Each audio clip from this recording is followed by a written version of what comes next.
dot to another dot. One of the first exercises we all did in kindergarten. You connect a line between the two dots, confidently drawing one straight line and then calling it a day. That's the impression we all got of what a connection should look like. On paper. That is, in real life, I think it's a bit more complicated than that.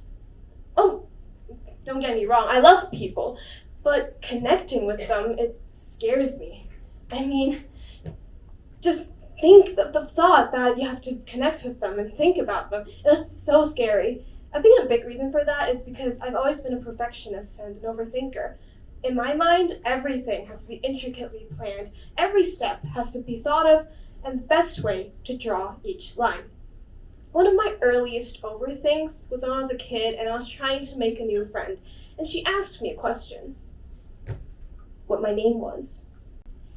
Now, this was a tricky one, so let me bring you to the mind of 5-year-old Ingrid. She asked my name. Should I give her my English name or my Chinese one? But my English name seems hard to pronounce, and she asked me in English, but I don't want to get it wrong, though. In the end, I gave her a word concoction of my names together. The mix somehow included Mandarin, and don't ask me how that got there.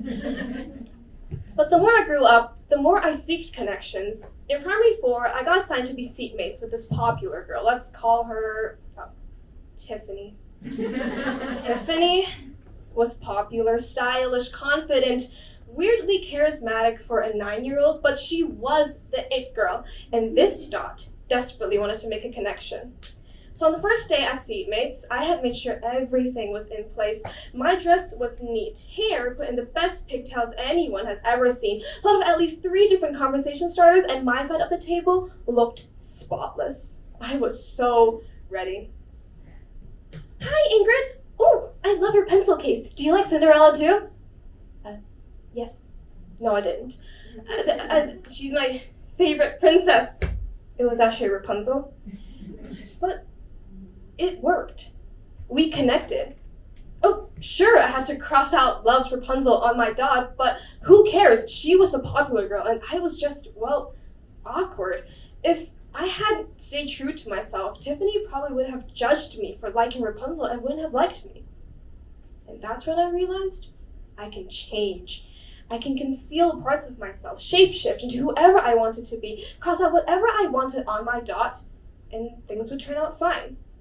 So I'll turn loud and annoying just to connect with Kate, switch to being gentle to connect with Brian, and then nonchalant to connect with Mark. I can be the perfect dot. I mean, who cares if I'm losing myself in the process, but I'll just make so many connections that I'll feel so fulfilled and connected, right?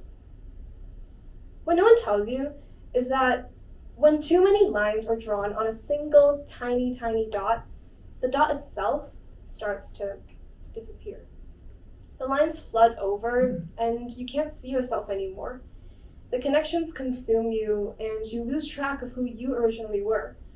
For a while, I did feel kind of lost, being consumed by connections made out of lies, deceiving others and deceiving myself. What did I actually want? What was my style? What were my likes and dislikes? And I had no answers to the questions because I can trace them back to every single person I stole them from.